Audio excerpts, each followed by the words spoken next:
The strange case begins at a New York apartment complex, May 12, 2006.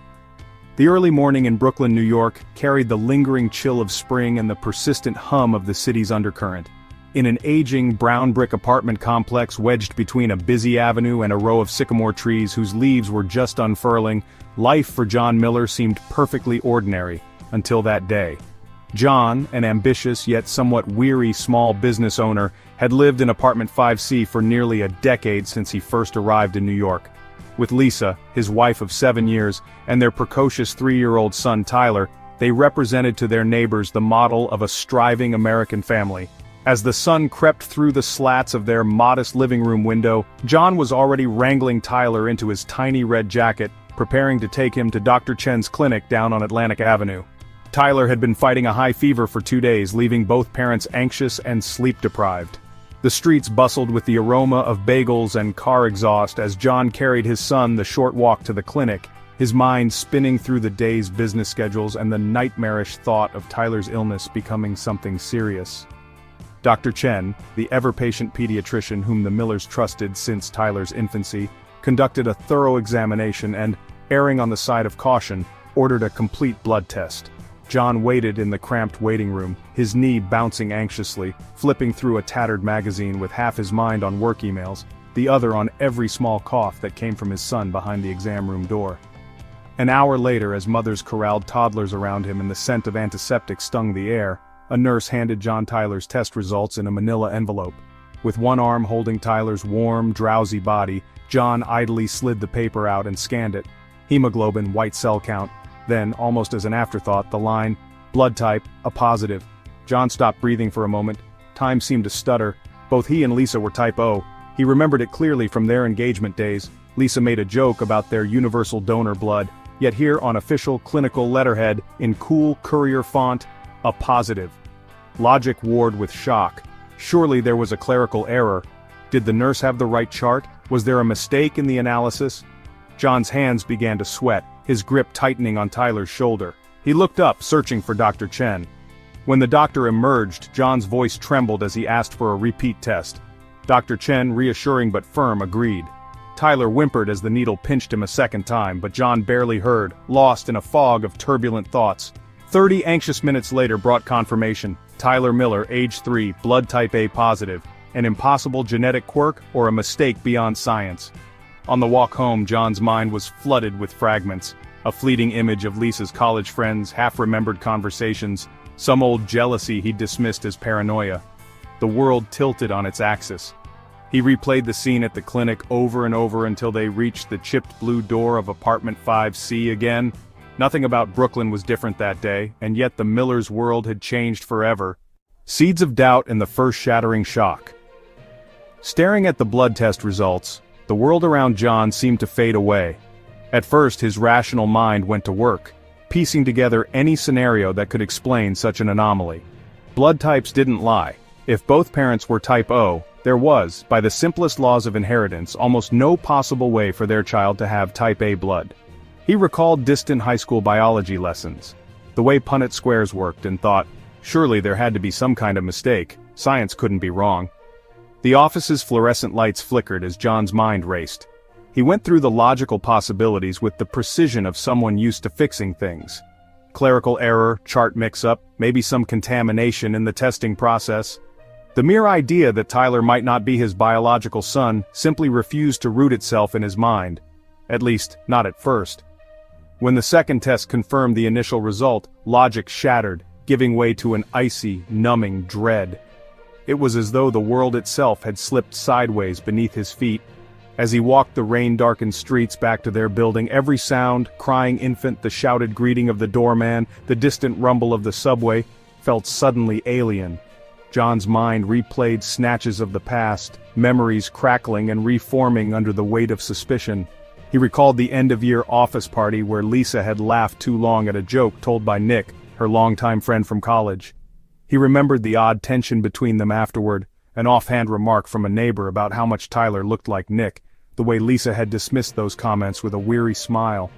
In the Miller family home, a sense of calm covers chaos with the thin veneer of domestic chores and muted conversation. But as he stepped inside, John could feel the pressure building behind his eyes, pain, disbelief, anger all jostling for attention.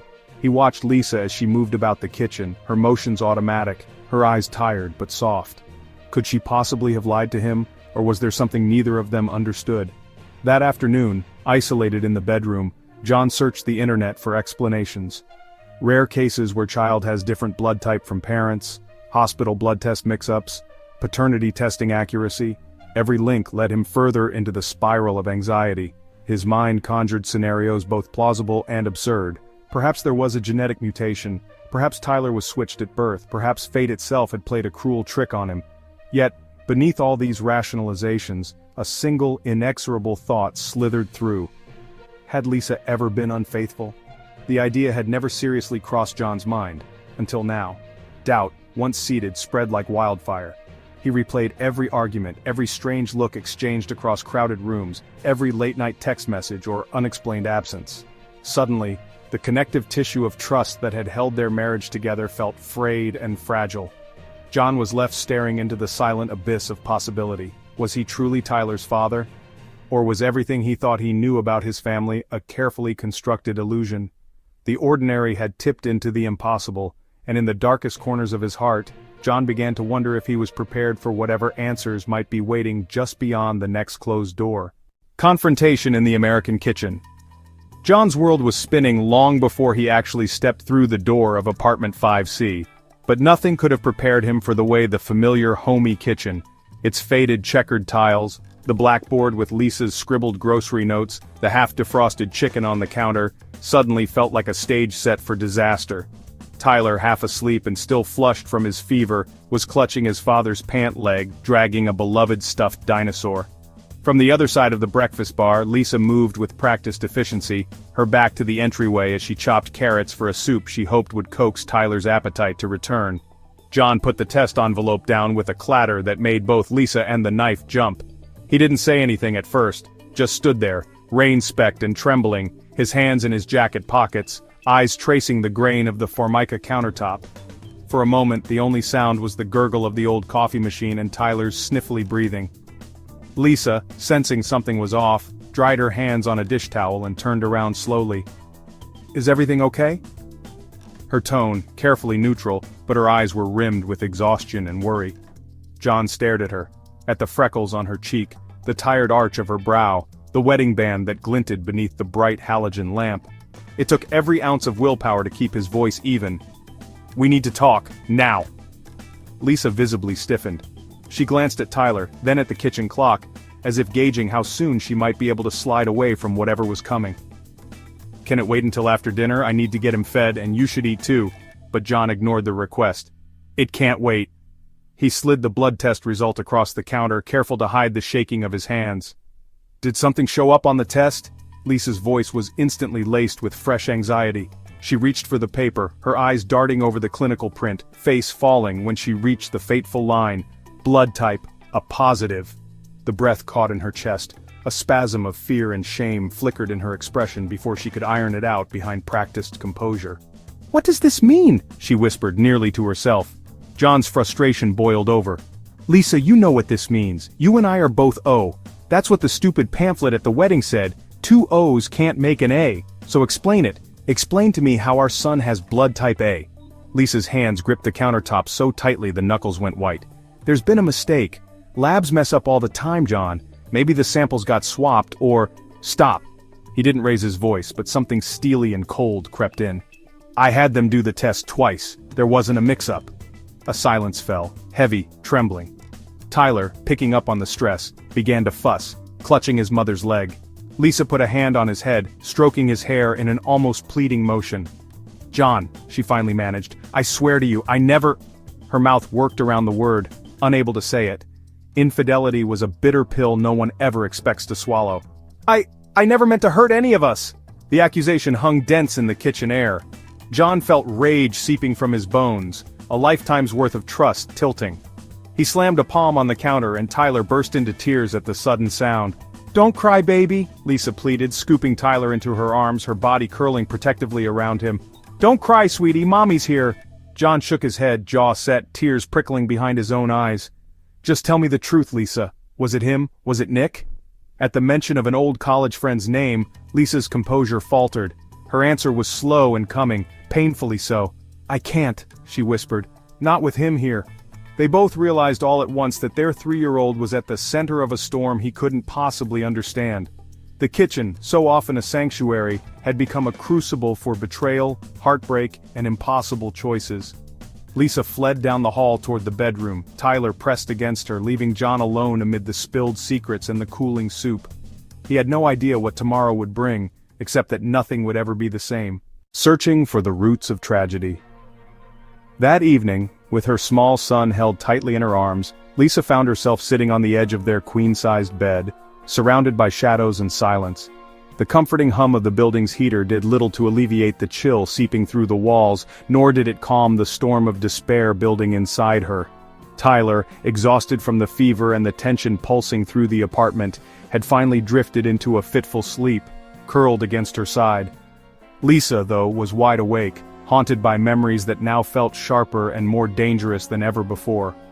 Born and raised in a modest suburb outside Brooklyn, Lisa had always been ambitious and independent, dreams fueled by the city's relentless energy. She met John during their undergraduate years at NYU. At first everything had seemed to unfold according to plan. They fell in love, married young, and pooled their meager resources to carve out their own piece of the American dream. Their first years together were full of hope, even as they clung to a shoestring budget in cramped apartments and worked multiple jobs to stay afloat. But the cracks started to show the moment John decided to leave his steady job and open his own small business. What once felt like a shared adventure became a relentless grind. Every missed payment, every late-night argument about money, every silent dinner when exhaustion edged out affection, they all added invisible weight to their marriage. Lisa felt the burden of being both a mother and an emotional anchor, trying to hide her anxieties from John while projecting unwavering confidence for Tyler. It was a thankless balancing act, one that had become more and more difficult as their savings dwindled and the city's bills kept arriving with mechanical precision. For Lisa, the hardest part wasn't the financial pressure but the slow erosion of intimacy. John, so determined to provide for his family, had grown distant. He threw himself into work, chasing contracts and new business leads, missing family meals and milestones. Nights spent together became rarer, the warmth between them replaced by duty and, worst of all, a gnawing sense of isolation. It was during these moments of vulnerability, when John was emotionally unavailable, and Lisa's loneliness felt like a physical ache, that she'd made the decision she would regret for years. A single choice, born not from malice but from desperation and a longing for connection, set into motion a chain of events that would ultimately unravel everything she had fought so hard to build. Now, confronted by her husband's fury and confusion, Lisa could only replay the past in her mind, searching for the point where everything had gone so terribly wrong. Tears streamed down her face, silent and hot. She wondered whether, given the chance, she would have chosen differently, or whether the forces that drew her down this path were larger than any one mistake. The roots of this tragedy, she realized, ran deep, in choices, in circumstances, and in the simple human need to be seen and loved, even when life had made that feel impossible. The past does not rest peacefully with the old lover. Lisa's memory drifted helplessly to one night in late autumn, nearly 3 years ago, a night that, for better or worse, would color every chapter of her life thereafter. She was 27 then, still trying to be everything for everyone: mother, wife, employee, confidant. It was her college roommate's wedding at a chic brownstone in Manhattan, the kind of place Lisa once dreamed she'd live in when all their hard work finally paid off. John, in his wrinkled suit and hopeful smile, was by her side. Yet when the reception lights dimmed and soft jazz filled the room, a familiar face materialized by the bar: Nick Turner. Nick had always seemed to move through the world as if it bent to his will. In college he had been the golden boy, charismatic, effortlessly brilliant, a natural leader on the debate team who could charm professors and break hearts in equal measure. He and Lisa had been close, though never quite an item. The chemistry between them had run deep, though real life and ambition always pulled them apart before anything could spark. Since graduation, their lives had diverged.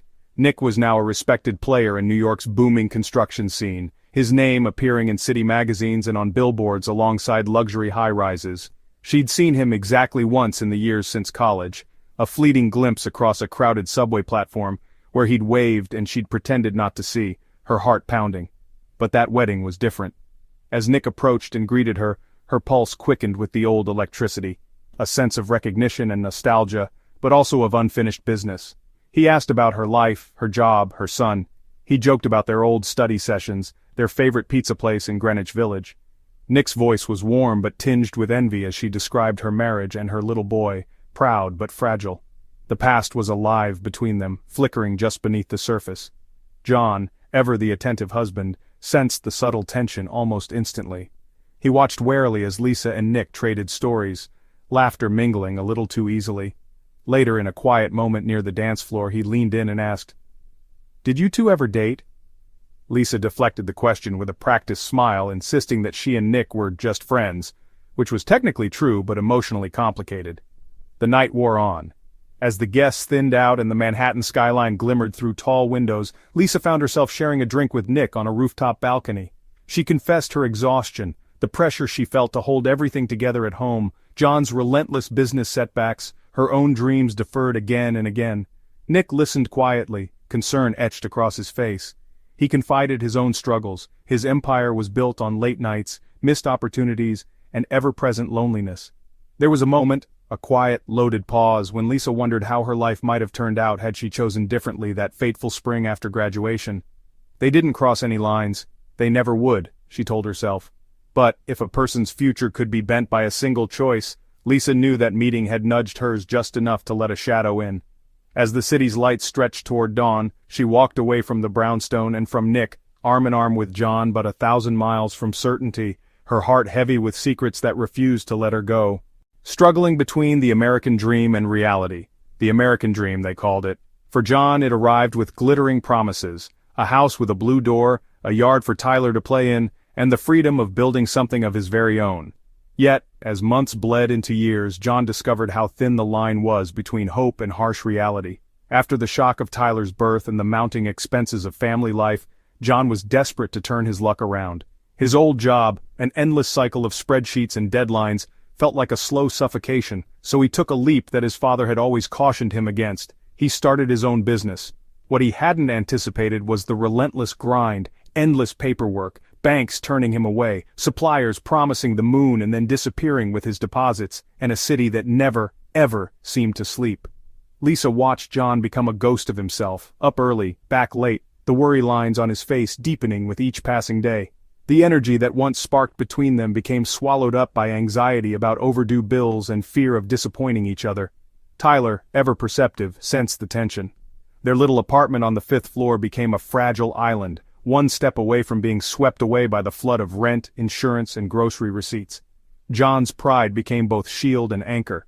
He would not accept help from Lisa's family, not after years of trying to prove himself worthy of her faith.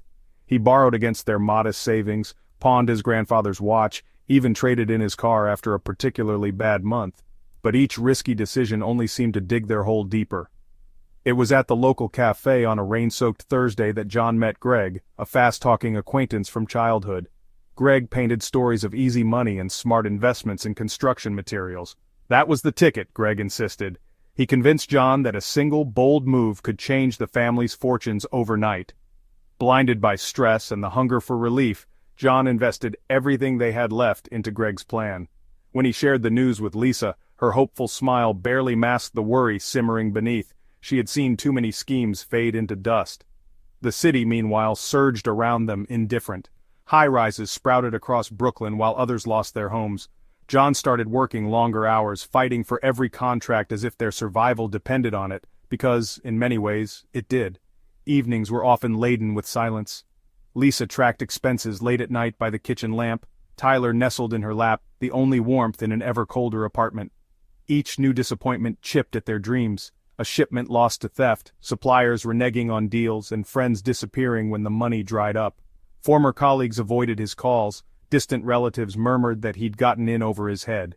John, once so sure of his own grit, began to wonder if all those late-night American TV ads promised a happiness that could never last for people like him. Still, he pressed on. After all, what choice did he have?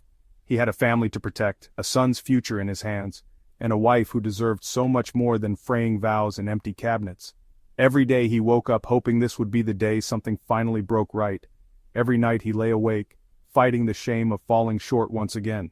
The American dream, for John, carried as many shadows as it did shine. Collapse and despair. John paced the worn carpet of the living room late into the evening, the city outside a blur behind rain-streaked windows. The television blinked in the corner, volume low, flashing stories of other people's successes, smiling couples in spacious kitchens, cheerful kids playing on emerald lawns. John felt like he was peering into a world that mocked him with every commercial break. It wasn't jealousy, not really, but a creeping sense that he'd taken a wrong turn somewhere and now stood at the edge of a crumbling cliff. The weight of failure pressed heavily on his chest. Earlier that month the final blow had been dealt to his business. A construction company, one of those faceless giants rumored to have ties with organized crime, had appeared seemingly overnight, undercutting prices, and swallowing up the few remaining clients John had. His warehouse, once a modest beacon of hope, now overflowed with unsold building materials, rebar, bricks, insulation piles, all sinking under the dust in John's growing despair. The phone rang with collection calls. The bank threatened foreclosure, emboldened by his missed payments. Each letter that arrived in the battered mailbox felt heavier, and John found himself flinching at the sound of footsteps in the hallway, irrationally afraid someone would come to haul them out in front of all their neighbors. Lisa saw the change in John. His face grew gaunt, his eyes lost their fight, and the gentle humor that had anchored their marriage was replaced with long silences and a barely contained frustration. Even Tyler seemed to notice. The little boy would crawl quietly into John's lap at night, wordlessly offering him the battered toy dinosaur as if a small gesture could fend off the looming threat. Lisa, meanwhile, carried her own anxieties, about groceries, about heat, about what might happen if the landlord one day changed the locks while they were away. The city, once a landscape of promise, became a labyrinth of threats, real and imagined. She felt the walls pressing in, the stale apartment air growing thicker with every strained conversation about how they would stretch $20 until the end of the week. They tried to keep up appearances. Lisa smiled for the neighbors, dropped Tyler at daycare with careworn cheer, and assured John that things would turn around. But hope is a finite resource. Each fresh disappointment drained the reserve a little further. Arguments flared and flickered out. Sometimes they stopped talking altogether, the silence a thick fog that neither one had the energy to clear. Then came the day the bank's final notice arrived, an official letter sealed with bureaucratic formality. John read it at the kitchen table. Lisa watched him from across the room, her hands twisting a dish towel, her heart lurching in sync with every line his eyes followed. The letter was succinct, almost cruel in its brevity. Foreclosure proceedings would begin in 30 days unless the full sum was paid. There would be no extension. John pressed the heels of his hands to his forehead. He tried to summon the bravado that once drove him to risk everything. He tried to think of a solution, some last-ditch effort at salvation. Greg's name briefly crossed his mind. Maybe Greg had another idea, another shady connection.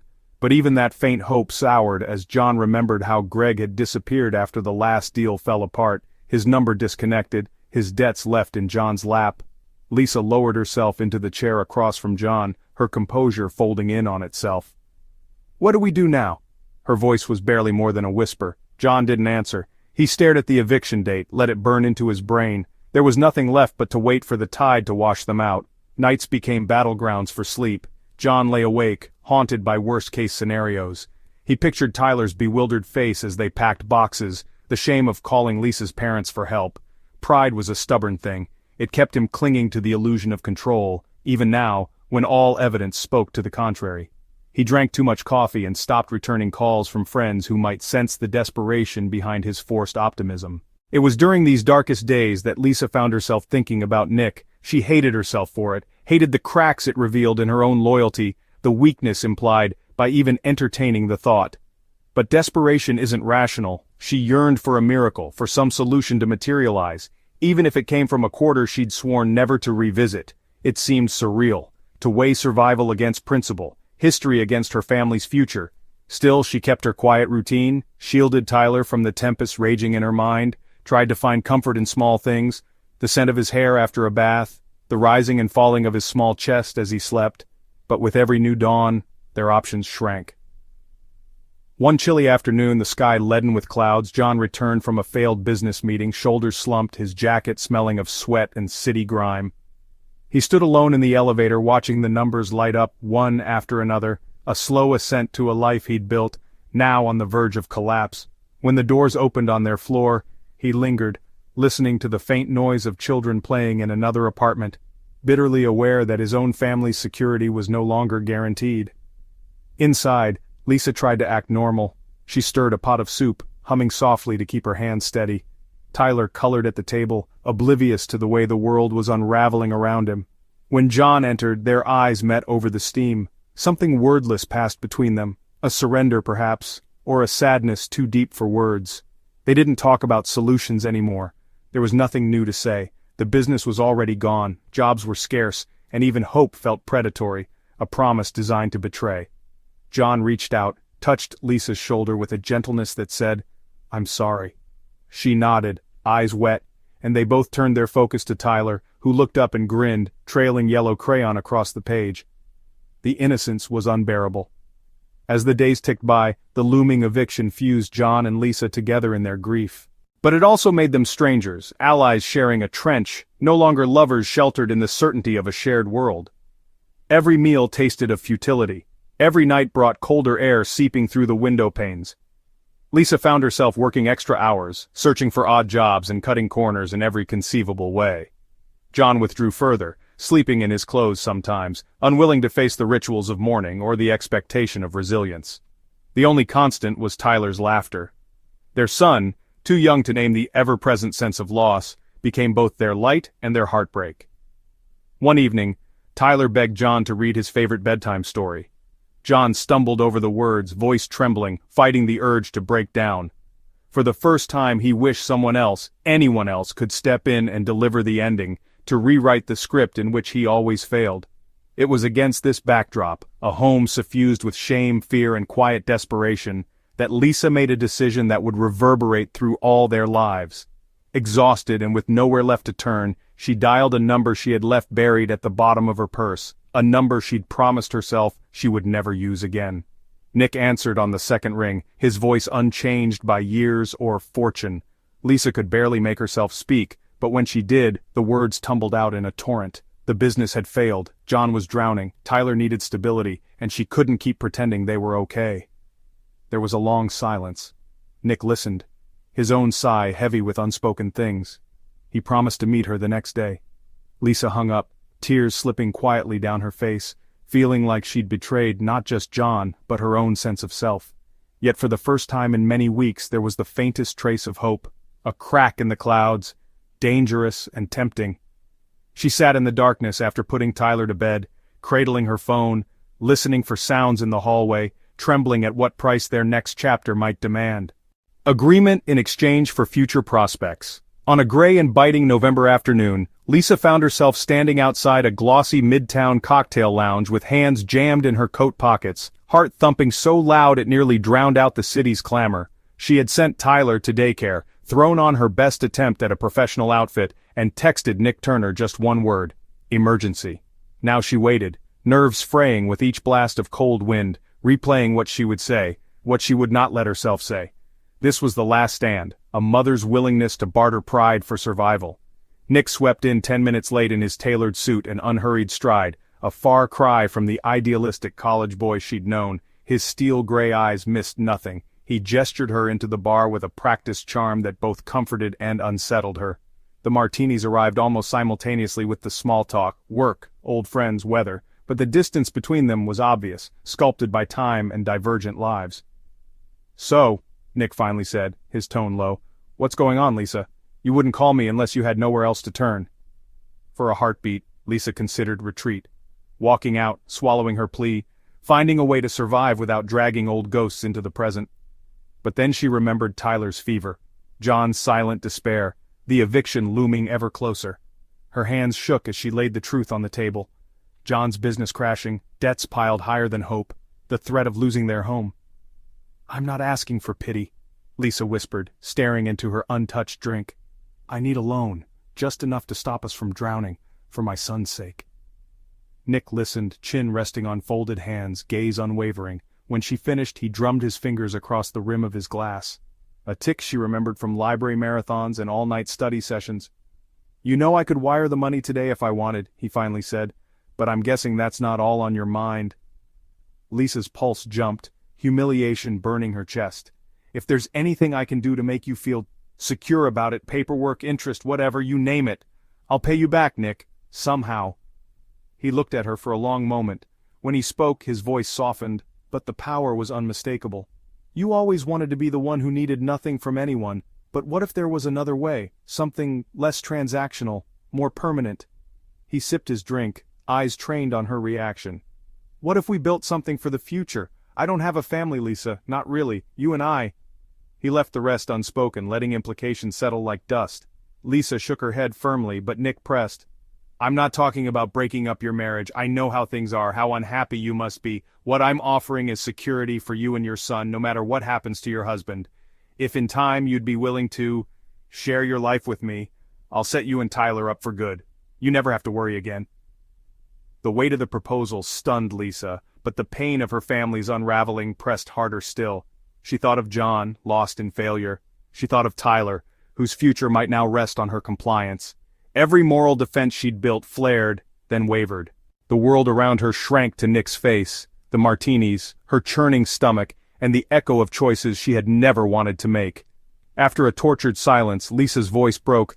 I can't do this to my son, or to John. He trusts me. Whatever my marriage is, I'm still his wife. I just needed help, not a bargain."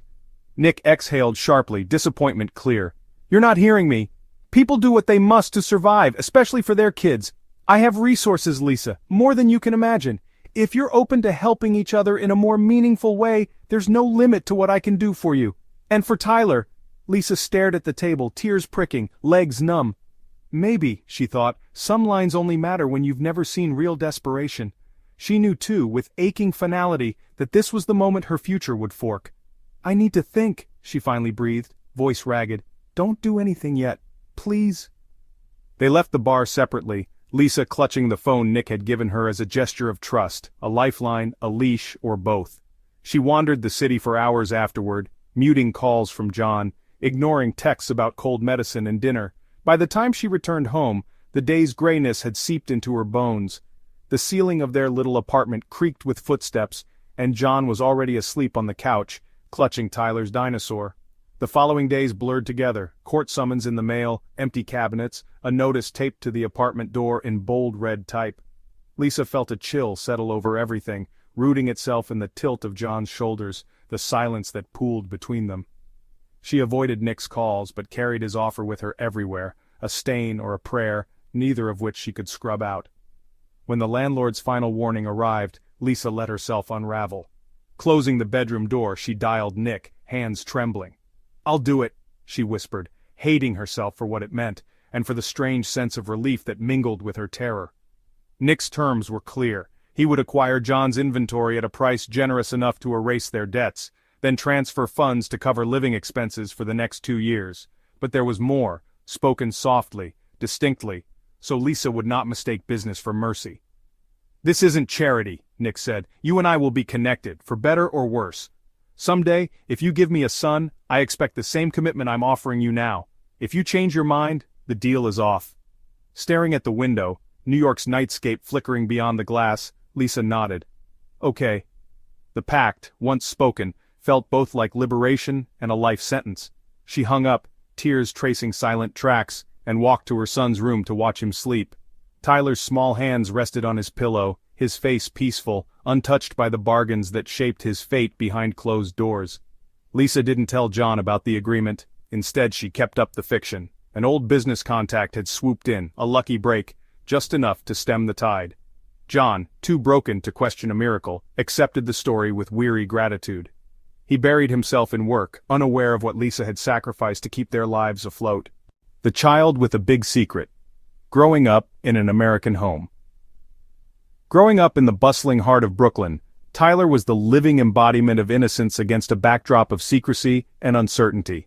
On the surface, his childhood appeared much like any other in the city, mornings hurrying to daycare with Lisa, afternoons spent at local playgrounds, and weekends full of laughter in the cramped living room of apartment 5C.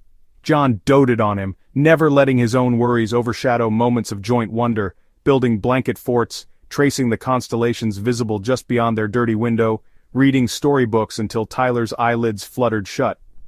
But beneath this patchwork of ordinary joys lay layers of unspoken truths, and Tyler, though barely able to spell his name, somehow sensed that things in his family weren't always simple. All too often, he'd find his mom lost in thought at the kitchen sink, absent-mindedly running water over dishes long after they were clean. Sometimes John's smiles would fade too quickly, his voice brittle at bedtime. The air in the apartment seemed heavier on certain days, thick with words never quite spoken aloud. Oddly enough, Tyler's own features became a silent testament to the storm beneath the calm. Strangers would comment on his dark hair and striking eyes, so unlike John's, and every so often, a neighbor would tilt their head curiously and murmur, "He looks just like someone." Lisa would quickly change the subject, laughter a little too bright, as if she could scatter suspicions into the ether. John, ever watchful, started brushing off these comments at first, but with each repetition, a faint crease of worry settled on his brow. From a very young age, Tyler felt himself at the center of some unnameable tension. Lisa was fiercely protective, rarely letting him out of sight, while John showered him with affection that often felt edged with desperation, hugs that lingered, gifts he could barely afford. The boy grew up surrounded by love, but it was love stretched thin by secrets and what-ifs. There was a sense that everything good was brittle, as if the smallest misstep could send it all tumbling down. As Tyler reached preschool, the differences between him and his supposed father became only more pronounced. Teachers would remark on how quickly Tyler picked up new skills, Tyler's creativity bloomed, and his stubborn determination often surprised the adults around him. He carried himself with a quiet confidence that sometimes unsettled John, who oscillated between pride and quiet anxiety over whether he truly understood his own son. Lisa, meanwhile, grew more anxious as the web of lies she'd spun in desperation stretched ever thinner. Her eyes flickered with fear every time reports from school mentioned medical checkups or parent-teacher meetings. She lived in dread of simple questions Tyler might ask, questions she knew she could never answer truthfully. Why is my hair so dark? Why does Daddy look so tired when he thinks I'm not watching? Why do we have to see that man in the nice suit sometimes, Mommy, when you say we're just going for a walk? Lisa rehearsed explanations in her head, always settling for vagueness, always praying Tyler wouldn't notice the cracks. Nick's presence loomed on the periphery of their lives, officially explained away as a family friend or business associate, depending on who was asking. He visited occasionally, bearing expensive gifts and stories about the wider city beyond their neighborhood. Tyler, with a child's instinct, sensed a peculiar tension around Nick, how his mother grew quiet, how John would busy himself elsewhere, how the polite smiles exchanged at the door never quite reached anyone's eyes. Sometimes, after Nick had left, Lisa would sit in Tyler's room long after he'd fallen asleep, running her hand through his hair and quietly crying for reasons he couldn't begin to understand. Despite unsteady footing at home, Tyler grew into his own person. Curious, bright, precocious, and gentle. He kept a tattered notebook under his bed filled with drawings of monsters and superheroes, alongside portraits of his family. Always with his hand nestled in Lisa's, always with John grinning wide even as other features blurred. Perhaps because his world felt so fragile, Tyler clung to comfort in routine, the smell of Lisa's cinnamon toast, the feel of John's calloused hand ruffling his hair, the way laughter bounced off their tiny kitchen's walls. Yet sometimes, late at night, snippets of overheard conversation haunted his dreams, terms like court, DNA, or real father. He'd find Lisa hushing John in whispers, warning him not to talk around the boy. Tyler picked up on the tension, confusion pooling inside him without form or name. As years went by, Tyler's questions deepened with his growing understanding. He envied classmates with big extended families who shared loud Sunday dinners, and sometimes asked if he would ever meet more relatives. Lisa's answers became more careful, John became more defensive, eager to reassure him every time. The web of secrets continued tightening, and Lisa lay awake at night under the crushing weight of unfinished confessions. Would Tyler ever forgive her if he learned the truth? Would he even believe how hard she had fought to keep their world intact? Through all this, Tyler's greatest solace was storytelling. He would spin wild tales for his mother about dragons with two hearts or magical cities hidden underground, worlds where secrets could be revealed safely, and everyone in the end belonged. In some stories he cast himself as a detective, unraveling mysteries no grown-up dared admit. In others, he imagined being the hero who brought peace to quarreling kingdoms. Without realizing it, Tyler gave voice to the very questions his parents had never found the courage to answer. The small apartment, battered by years of worry, shifted with the boy's presence. sometimes heavy with sorrow, sometimes buoyed by his laughter. The adults circled endlessly around the truth, always evading the hardest conversations, always hoping time would dull the necessity of reckoning. Lisa lived in fear of the day when Tyler might finally pin her with a question she could not dodge. One autumn evening, as Tyler stood at the window watching city lights flicker to life, he asked Lisa why Nick sometimes looked so sad when he visited, and why John sometimes looked sadder on the days after.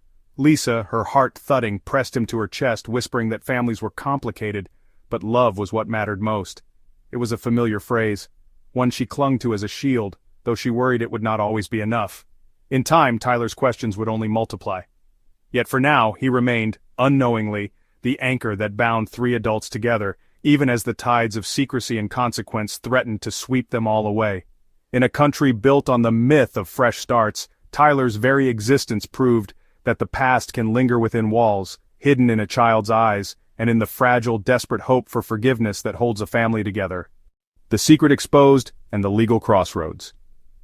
The revelation unfolded not with fanfare but with a slow, corrosive dread that crept into every corner of the Miller household. There wasn't a single moment, the way movies might have it, with loud voices and things broken in the kitchen, but a series of small, relentless pivots, each taking Lisa, John, and Tyler down an uncharted and irreversible road. It started when John, after months of stumbling through the weight of his own suspicion, finally let himself see what had always been right before him. Tyler's features, once the subject of proud comparison, had begun to stand out in a way that John could no longer ignore. The questions grew sharper, and so did his insomnia. There was a tension about Lisa, a vigilance to her motherhood, a certain hesitation around Nick, that felt, in retrospect, like the telltale sign of a splinter buried too deep to pull out cleanly. But the spark truly came from outside. One autumn morning, Lisa returned to their apartment building to find an envelope taped to the door, an ominous manila packet, stamped private and confidential. Within, legal documents. A motion, issued by Nick's wife Jessica, seeking a judicial investigation into paternity regarding Tyler Miller and Nick Turner. The suit claimed family integrity, reputation, and the protection of marital assets, all hidden behind the controlled, impersonal language of lawyers who'd never met the child at the heart of the storm. Lisa felt her knees buckle right there in the hallway.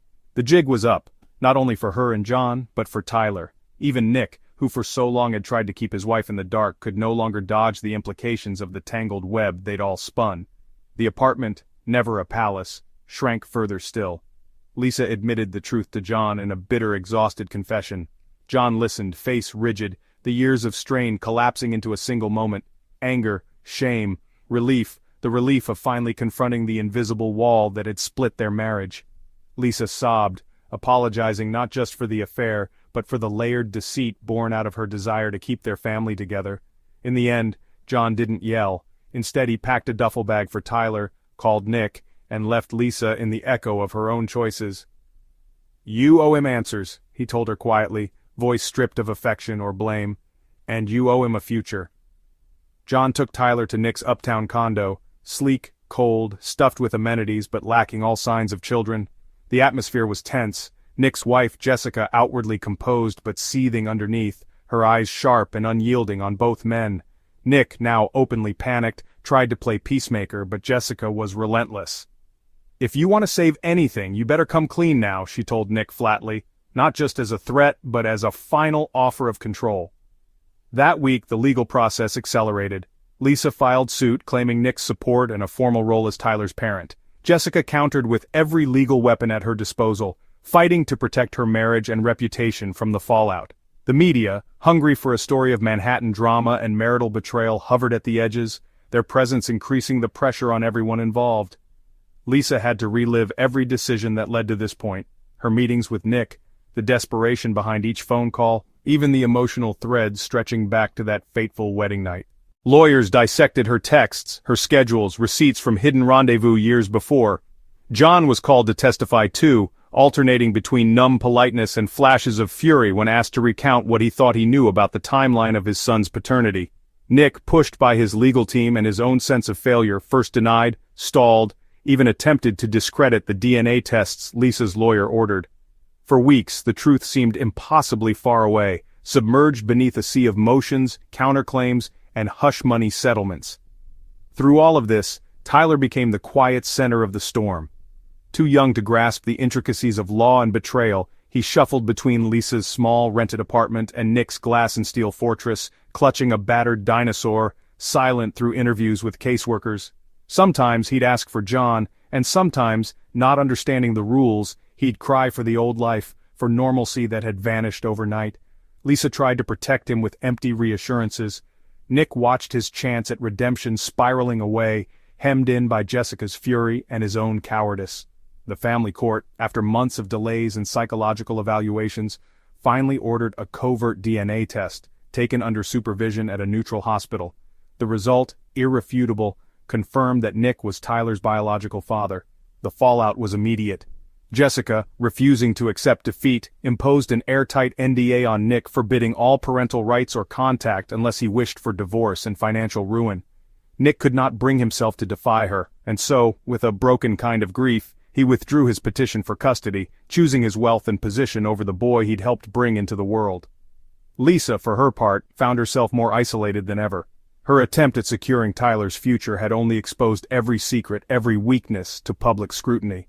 John, the only one left with a true emotional claim to the boy, surprised the court by asking to retain guardianship, citing the best interests of the child over biology.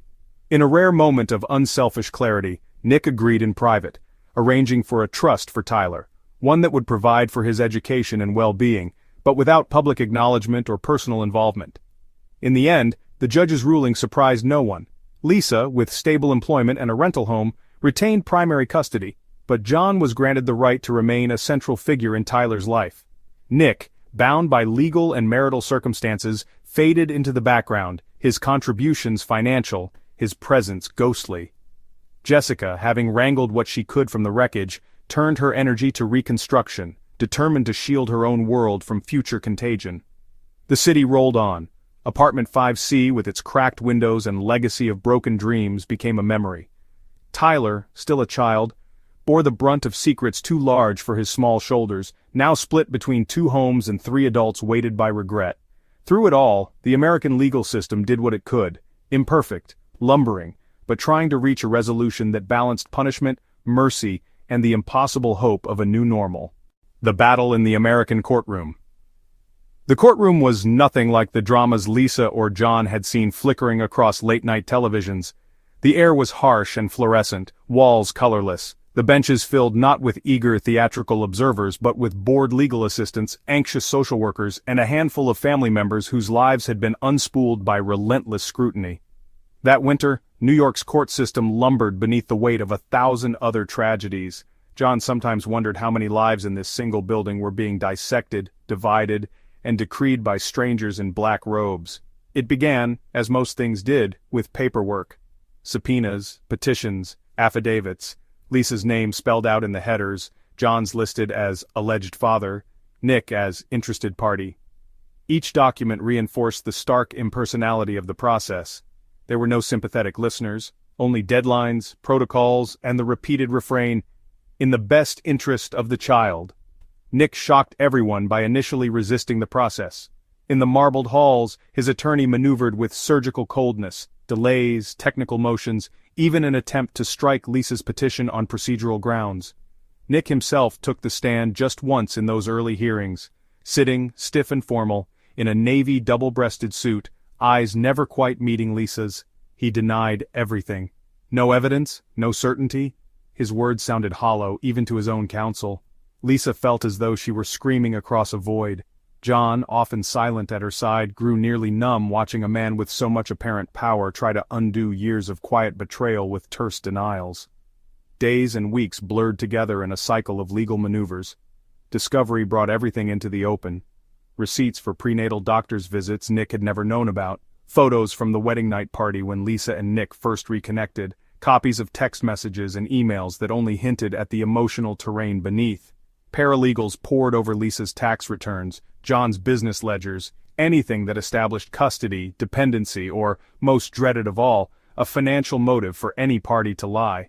The judge presiding over the case was a middle-aged woman, patient but unwavering. "We are not here to judge your morals, only to determine what serves the boy," she repeated more than once when lawyers began circling the old wounds of infidelity or financial desperation. Yet there were times even her resolve seemed to fray in the face of so much human confusion. At the heart of it all was Tyler, shuttled from one parent to the other, sometimes brought to the courthouse by somber social workers who would offer crayons and coloring books in one breath and request statements about your feelings at mommy's house and daddy's house in the next. John's legal team pursued an unconventional tack. They focused not on exposing Lisa's infidelity, but on his own continued presence and bond as Tyler's psychological father. Their witnesses included teachers, neighbors, churchgoers, all saying the same thing: whatever happened behind closed doors, it was clear to anyone that John was, in every meaningful sense, Tyler's dad. Lisa choked back tears when the psychologist testified, "The child's security is tied to the father who raised him." Even Nick, forced to listen from the plaintiff's side, could not meet John's gaze, his hands clenched into fists beneath the defense table, as experts described in clinical terms the damage a sudden break from John might cause. DNA testing, which Nick had fought so bitterly, became inevitable. The court ordered it quietly, almost with regret, after one final delay collapsed. Lisa had been present for the swab, Tyler's cheeks rosy from the cold as the nurse coaxed a sample with gentle hands. Waiting for the results was agony, a countdown nobody wanted, the last thread holding the possibility of normalcy intact. Nick's wife, Jessica, appeared late in the proceedings, a striking presence, immaculately dressed, her expression unreadable. Her lawyers, representing her own interests, sought to minimize the fallout on her marriage and on Nick's reputation. She was the only one who seemed to care little for Tyler, treating the proceedings as an expensive inconvenience. There were whispers of settlement, offers and counteroffers for lump sums that would silence the scandal, but the judge refused. "No amount of money secures a child's peace," she admonished from the bench, silencing both sides. Testimony days became a battleground of blame and heartbreak. Lisa recounted the night of Tyler's conception, voice trembling as she admitted the affair, but also her gratitude for John's steadfast presence. John, for his part, spoke with a quiet dignity, refusing to speak ill of either Lisa or Nick, instead pleading for the court not to let biology trump love and continuity. Nick's testimony faltered. He admitted the possibility, but could not bring himself to claim the child as his own, weighted equally by cowardice and his wife's icy glare from the gallery. The DNA results, when they arrived, broke the last of the silence. The verdict: Nick was, without doubt, Tyler's biological father. Jessica left the courtroom that afternoon and did not return. Nick stared at the page and did not cry. But for a moment, his F.A. forgiveness and a new chapter of life. Months after the storm of legal battles, accusatory whispers, and shattered illusions, an extraordinary quiet settled over what remained of the Miller family. Brooklyn's relentless buzz continued outside their new, much smaller apartment, but inside its walls, every moment throbbed with the ache of aftermath, and the faintest possibility of healing. Lisa looked older, her hair streaked with new silver strands, face mapped with sleepless nights. She worked 2 jobs, desperate to prove, to herself more than anyone, that she could provide stability for Tyler. She returned each evening to a silence that used to feel punishing, but lately felt like the only honest inheritance the fight had left her. She was still racked with guilt, haunted by memories of that first shattering revelation, but she had begun to understand that the only way forward was through acceptance. Some wounds would always sting, but shame could not be allowed to remain the final word on her son's story. John, too, bore his scars. For weeks after the court's decision, he kept expecting the world to collapse again, that some technicality would steal Tyler away for good, or that he'd wake up and realize he had lost not just a marriage but the precious, flawed family he had poured all his grit into. Instead, what emerged was a strange and powerful love for Tyler, if anything, sharper because now it was chosen each day, conscious, untethered from blood or paperwork. John learned to measure his devotion not by biology but by the moments he could still shape.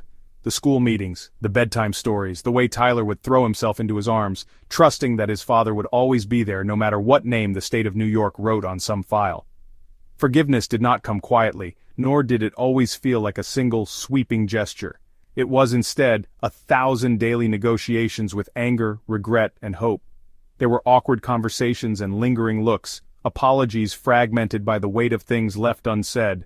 But slowly, John allowed himself to see Lisa not just as the woman who had betrayed him, but also as the exhausted, terrified person who had risked everything to keep their son safe. He recognized in her the same heartbreak, the same unwillingness to give up entirely. For Lisa, forgiveness meant more than John's permission or even Tyler's innocence. It was about finding the courage to move through humiliation towards something like dignity. She made new friends at her job, let herself breathe. Sometimes, when walking through Prospect Park with Tyler, she even caught herself laughing again. She wrote a letter to Nick, one she never sent, articulating gratitude and sorrow, lines that curled in on themselves with every attempt to untangle the consequences of their choices. Through the act of writing, she finally released him from the role he'd occupied in her story, choosing instead to focus on what lay ahead. Nick, for his part, receded from the foreground. Bound by legal and marital compromise, he redirected his energy into work and philanthropy, ensuring, through anonymous contributions, that Tyler would have educational opportunities and a financial safety net. His presence became a distant hum in their lives. Birthday cards unsigned, tuition paid without comment, a sense of watchful distance that both comforted and unsettled Lisa. Ultimately, Nick had to forgive himself in silence, learning to grieve the what-ifs and what-could-have-beens from afar. Tyler's resilience became the compass for all of them.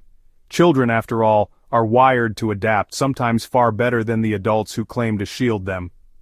Tyler, sensitive and perceptive, knew there had been trouble but never quite understood the details. He learned to split weekends between his parents, to accept new routines, to ask different questions. Most importantly, he never doubted his place in the world. His parents' combined effort, even heavy with the ghosts of their mistakes, became proof that love can survive the worst betrayals, even if altered by them. Life found its new footing not in fairy tale closure, but in the comfortable repetition of small daily acts. Tyler's laughter at breakfast, his art taped proudly to the refrigerator, John coaching Little League games on the weekends, Lisa reading aloud each night until her voice gave out. The strange triangle of Lisa, John, and Nick became a story told in subtext, muted glances, and the secret relief that the crisis had passed, even if its shadow would always linger at the edges. There were days full of regret, when Tyler's questions cut too close, or when Lisa saw John falter before forgiving her one more time. But these moments grew further apart, making room for newer, brighter chapters. Forgiveness, for this family, was not about forgetting or pretending the past never happened. It was about holding all the truths at once, the pain, the betrayal, the loyalty, the renewed promises. Through this messiness, a fragile peace emerged, imperfect but real. Each of them carried wounds both visible and hidden, but they chose, every day, not to let those wounds dictate the limits of their happiness. As the years unfolded, life reframed itself in small, stubborn joys. Tyler grew, sometimes resembling the mother or the father who loved him, sometimes reflecting an echo of a stranger he might never truly know. On graduation day, John and Lisa stood side by side, their hands nearly touching, hearts brimming with pride and relief. And somewhere, far from the crowd, Nick allowed himself a brief smile, confident that, despite everything, love had found its unlikely, hard-won place.